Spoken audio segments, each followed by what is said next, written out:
Greetings, ladies and gentlemen. I am Monique Washington, the author of Developing Healthy Work Habits, 7 Steps to Shift Your Career. And today, ladies and gentlemen, I would like to discuss with you the benefits of changing your diet. Now, we all understand the importance of eating healthy to prevent us from being diabetic, having high blood pressure, cardiac issues, and other chronic conditions. But we do not take into consideration the impacts of our unhealthy eating habits will have on our children or grandchildren, even those closest to us who may not be related to us, i.e., best friends, colleagues, or a significant other, i.e., as in someone you are not married or betrothed to, whichever term you would like to say. In my book, I discuss changing your diet. Why? Because most individuals who are working in the corporate field or retail industry, they could be a blue collar or white collar worker, eating on the go is common, and it has cost America trillions of dollars because of health issues that can be prevented. Migraines, headaches are prevented. How? Eating proper nutrition. So some things I suggested in the book, 5 steps, especially when you're going to the doctor and you have to be seen by that nurse. These are some tips I recommend you do. When you arrive to the doctor, first off, arrive 15 to 30 minutes early for your appointment. Why? You may be seen earlier, or you may have to complete paperwork. If there's any form of paperwork that needs to be completed, you have the time to do so. Right? So you're not rushing to get there, fighting through traffic, delays. You'll leave early and you can arrive early in case the doctor may need to reschedule you, or they may want to do some blood work. You never know. Secondly,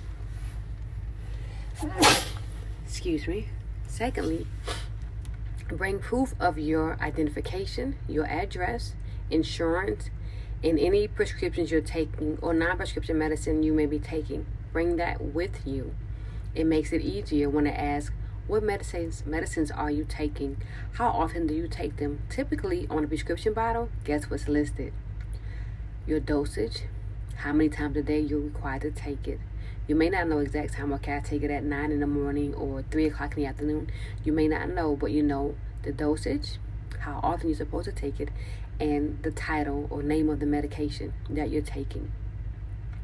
Proof of identification, that's your driver's license, it's your passport or ID card. Those are legitimate items and acceptable items to prove your identification. Okay? An address, as in a piece of mail like a bank statement or a light bill, some sort of identification, that's proof of your address. Okay? Your insurance is so important. If you have that insurance card, Medicaid, Medicare, TRICARE, Blue Cross Blue Shield, whatever form of insurance you receive, having proof of that is necessary. Can you still be seen and treated? Yes. However, that insurance lets them know, hey, this patient that we're seeing has coverage. Legally, they are healthcare professionals are required to see you regardless of your insurance type. But the quality of care, the treatment, all of those come into factor when it comes to being serviced, be it at a hospital or a local community clinic. All right?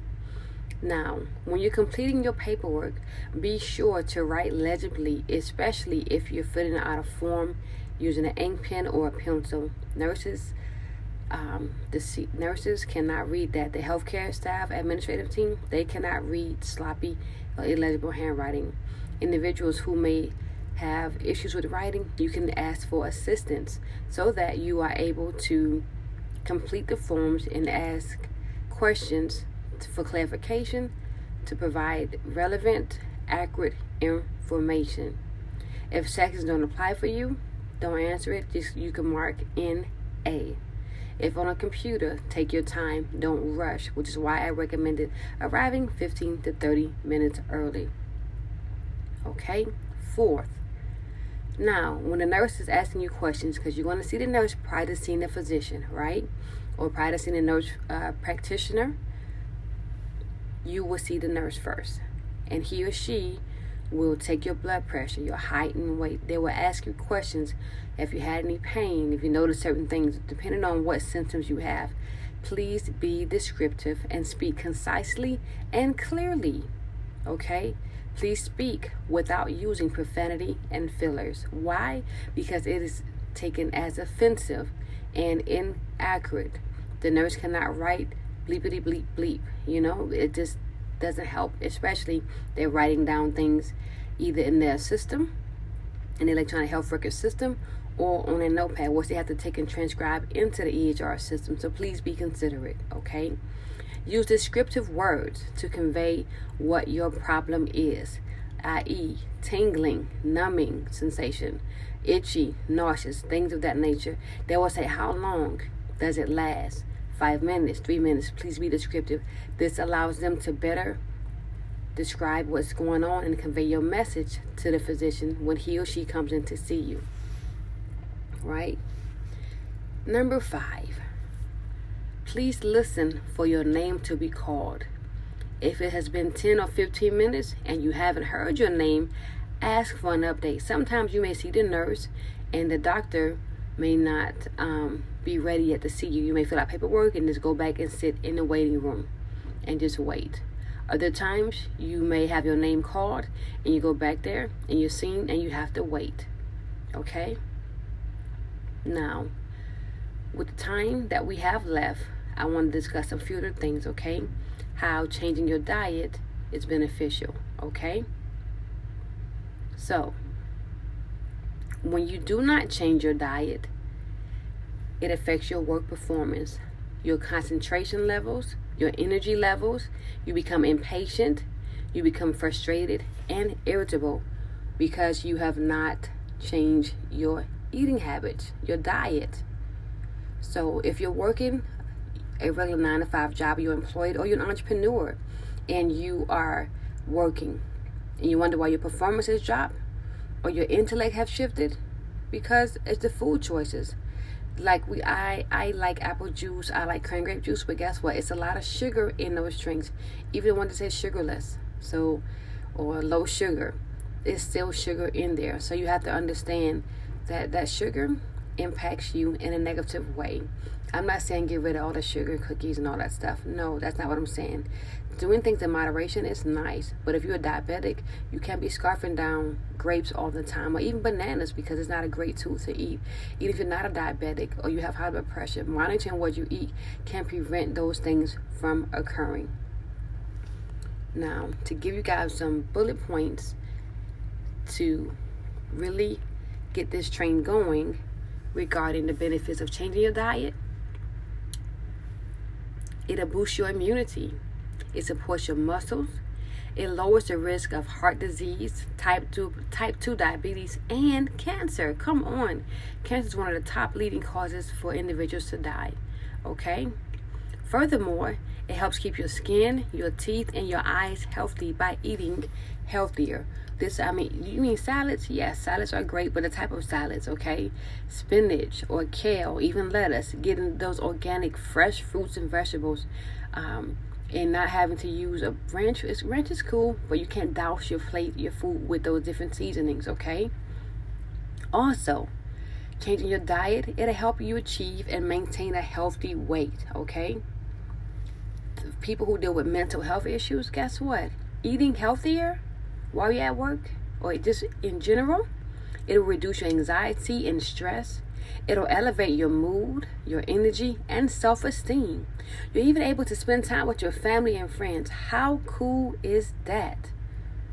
Well, Monique, how do I eat healthy? Well, starters, educate yourself. Begin scheduling a routine. Don't skip meals. Oh my gosh, I have a bad habit. Like sometimes, I may not eat in the morning, but that's a habit I had to break, and so I'm continuing to break that unhealthy morning no breakfast type habit. I want to put that out there because I don't have it all together, but I'm not sharing with you on what I do not know. staying hydrated. I know I used to drink a lot of water previously, and then I started adding a little flavor to my water. But being disciplined is the key, ladies and gentlemen. Being disciplined, right? Some other ways to help you with changing your diet: sensible snacking, right? Being mindful what you eat, okay? Smart lunching, keeping some food at work, so that way you don't have to go out to eat and grab the Chick-fil-A or the Subway, the scooters, whatever. You don't have to always run and spend that money because it's costly, right? Using portion control and looking for healthy eating options. Those are just a few things, ladies and gentlemen, that you can do to change your diet. Have you ever noticed how sluggish you may get? Because not just because you didn't get any sleep, because of what you've eaten. Heavy lunches is not great. Trying to have dinner before 7 o'clock at night is even better. I think Oprah was the one that she would try to eat by 6 o'clock p.m. or at least by 6 p.m. having dinner. But if you notice, the earlier you eat, you don't feel that tired. Some things that you can eat, so if you're not allergic to salmon or codfish, which is amazing. Those are some fish you can have. If you have baked potatoes, not regular baked potato, but like baked sweet potato, it's a carb, but it's a somewhat healthier carb for you to choose with your meal. See a nutritionist or a personal trainer, someone that can help you create a meal plan, right? When you get your blood test and you receive those results from the doctors, ladies and gentlemen, listen and read what they say to you. Ask questions. Well, I don't know what this means. What does this mean here? They say my glycemic level is this. My cholesterol level is that. Well, what should it be? Okay. My A1C says this. So sort of research those things and ask questions, okay? If you notice tingling, numbing, dizziness, like something else could be wrong there. Heart palpitations, or you're always sweating all the time. And I don't mean premenopausal or menopause. Some conditions are a result of some things going on internally. Pay attention to your bodies, ladies and gentlemen, so that some things in your diet can be rectified, okay? Going outside in the sunlight, that's great. You get some vitamin D. There's you need vitamin E there as well. Vitamin C, of course, eating oranges or tangerines, those are great too. But there's other immune boosted foods you can eat. Radishes, eating foods like zinc, some turmeric, garlic. Eating those things there is beneficial. Yes, carrots are great for your eyes too. That's a great thing there. However, don't you want to focus? Don't you want to be able to play with your grandchildren or your great grandchildren? Do you not want to be able to spend time with your wife or your husband? You know, believe it or not, eating healthier impacts your sexual stamina. Oh my goodness, she said that? Yes, it really does. Think about it, men. You have to change your diet, what you're eating. You know, it makes a difference. Women, we have to think about what we're eating and put in our bodies as well. Drinking plenty of water, eating healthy fruits and vegetables, eating them in season. In fact, eating your fruits and vegetables in season. You can't eat watermelons in the winter. It's not right. It's just not the season for watermelons in December and January. That doesn't work together. Knowing what the best vegetables and fruits to eat in season and out of season makes a difference. Taking your medication as prescribed is important as well. These all things are essential to changing your diet. I'm not a big fan of prescription medicine, but if you have it, please take it accordingly. It's called medication adherence. Some medicine can actually be stopped in use if we change our diet, ladies and gentlemen. So, thank you for the opportunity for me to share changing your diet with you all at the Juneteenth Legacy event of 2024. Again, my name is Monique Washington. I am the author of Developing Healthy Work Habits, 7 Steps to Shift Your Career.